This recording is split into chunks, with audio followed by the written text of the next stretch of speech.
आज थोडंसं ग्रंथ महात्म्य आपण बघूयात। सर्वांनी एकदा हाताने टाळी आणि मुखाने नाम सर्वांनी घ्यायचे। वरती हात करा सर्वांनी एकदा।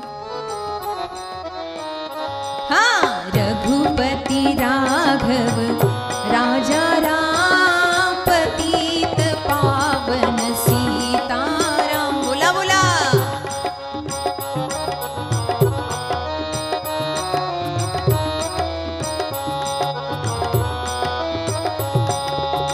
हे राम, लोकाभिरामं रणरंगधीरं राजीव नेत्रं रघुवंशनाथं कारुण्य रूपं करुणाकरंतं श्रीरामचंद्रं शरणं प्रपद्ये। माई बाप, संपूर्ण भारतवर्षामध्ये हा रामनवमीचा उत्सव आज प्रारंभ होत आहे आणि म्हणून आपल्या सर्वांच्या माता पित्यांची पुण्याई एकवटली आणि आपल्या या नगरामध्ये स्वातंत्र्य सावरकर प्रतिष्ठान सर्व भावंड प्रमुख करून बलभीमजी बिराजदार, राहुल दादा गावडे, आमचे आदरणीय हरिभक्त परायण रामानेजी आणि त्यांचा संपूर्ण मित्रपरिवार भक्तिमती आपण सर्व आया आपल्या सर्वांच्या विद्यमाने, टाळी वाजू द्या टाळी, बोलणं माझं चालू आहे, तुमची टाळी चालू द्या। कारण का कथेमध्ये टाळी वाजली ना की 3 लोकात आपल्या नावानं टाळी वाजत असते, जरा जोरात। हा, रघुपती राघव राजा राम पतित पावन सीताराम। बोला बोला, मला तुमचा आवाज ऐकायचा आहे।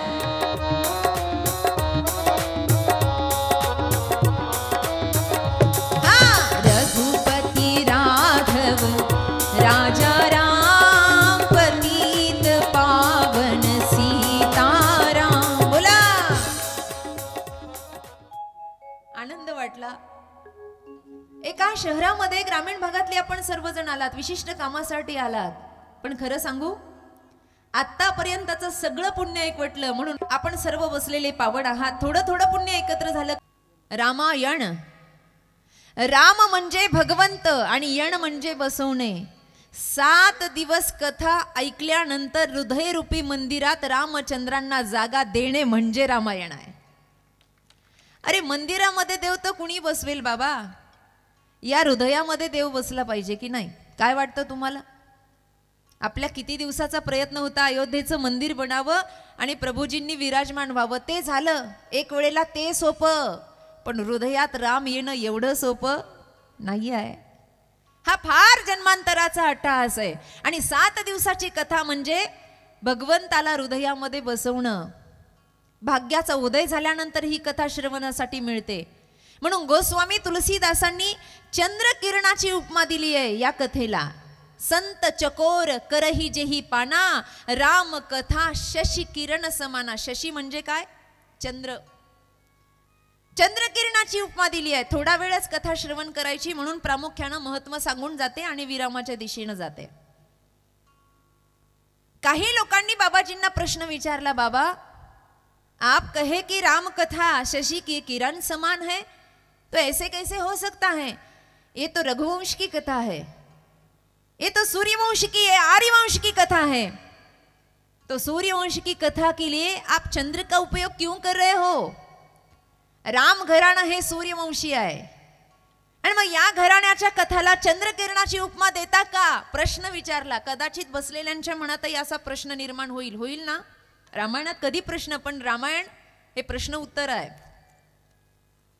खरं तर तद्विद्धी प्रणिपातेन परिप्रश्नेन सेवया उपदेक्षन्ति ते ज्ञानम ज्ञानिना तत्वदर्शिना। मनात आलेल्या परमार्थाच्या शंका साधूला विचाराव्या, साधूंचं स्मरण करावं, त्यांना प्रणाम करावा, असा आपल्या गीतेचा नियम आहे। साधू जर घरी आले ना, साधू बाबा वारकरी निष्ठावंत, आपल्याला जर असं वाटलं की हे आपल्या गुरु योग्य आहे, जर अशी माणसं घरामध्ये आली तर त्यांना काय विचारायचं? यंदा माझ्या मुलाचं लग्न होईल का? महाराज म्हणतील माझंच जमेना तर तुझ्या पोराचं कुठून पाहू? साधू महाराजांना विचारायचं, कैमी उद्धार पावेन, कै कृपा करील नारायण, मला राम कधी भेटतील सांगा। माझी या भूमीच्या प्रति ऋणाची भावना आहे. या मायभूमीवर मी जन्म घेतला. आदरणीय बिराजदार दादांचे विचार जर पाहिले ना, तर मगाशी माझं मन भरून आलं की महाराष्ट्रामध्ये असे सज्जन निर्माण झाले म्हणून हा धर्म टिकून आहे. खरंच धर्म टिकून आहे. आग लगी आकाश में बरसने लगे अंगार, संत ना होते इस दुनिया में तो जल जाता संसार. इथे अशा वृत्तीचे काही सज्जन आहेत म्हणून हा समाज टिकलेला आहे. म्हणून प्रश्न निर्माण झाला पाहिजे, रामकथा जर सूर्यवंशाची आहे तर त्याला उपमा चंद्रकिरणाची का? त्याचं उत्तर ऐका. बाबाजींनी उत्तर दिलं, गोस्वामी तुलसीदासजी ते उत्तर देतात. त्यांचं म्हणणं असं आहे, ऐका बाबांनो, सूर्यवंशाच्या कथेला जर सूर्याची उपमा दिली तर सूर्य कधी हवासा वाटतो तर कधी नकोसा वाटतो. सूर्य कधी हवासा वाटतो तर कधी नकोसा वाटतो. थंडीच्या दिवसामध्ये आपण वाट पाहतो ऊन कधी पडेल, बरोबर ना महिला मंडळ? असं आहे, सूर्य कधी हवासा आहे तर कधी नकोसा आहे. थंडीच्या दिवसामध्ये असं वाटतं सूर्याचं किरण पडावं आणि ऊन पडावं आणि आम्ही उन्हामध्ये जाऊन बसावं असं वाटतं. पण उन्हाळ्यामध्ये आमच्या महिला त्या सूर्यालाही बोलतात, मेला खूप तापला म्हणतात. काय याला आज झालंय कुणास ठाऊक, काय ऊन पडतंय? म्हणजे सूर्य कधी हवासा आहे तर कधी नकोसा आहे. गोस्वामी तुलसीदासांनी उत्तर दिलं, जर या रामकथेला सूर्याची उपमा दिली असती तर रामकथा कधी हवीशी वाटली असती तर कधी नकोशी वाटली असती, म्हणून नाही दिली. अजून उत्तर पुढे बाकी आहे. मग बाबा चंद्रकिरणाचीच उपमा का दिली, चंद्राची का दिली नाही? यातही फरक आहे. शशी किरण हा शब्द वापरलाय, चंद्राची उपमा का दिली नाही? गोस्वामी तुलसीदासजी म्हटले, बाबा हा समाज आहे आणि हा समाज कुणाला सोडत नाही.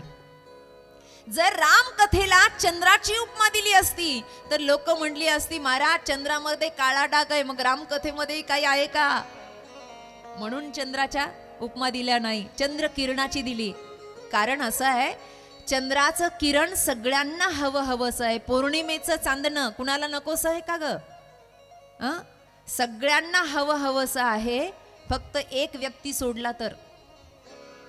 चंद्राचं किरण सगळ्यांना आवडतं, फक्त चोरांना आवडत नाही.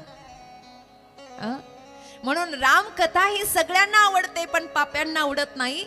बाबाजींचा दोहा आहे, तुलसी पूर्व के पाप से हरी कथा न सुहाय, जैसे ज्वर के जोर से भूक विदा हो जाय. एखाद्या ताप आलेल्या व्यक्तीला जसं अन्न कडू लागतं तसं पाप एकवटलेल्या व्यक्तीला हरी नाम कडू लागतं. म्हणजे ही पुण्याची गोष्ट आहे, जे तुम्ही इथे बसलेला आहात हे तुमचं पुण्य उदयाला आलं.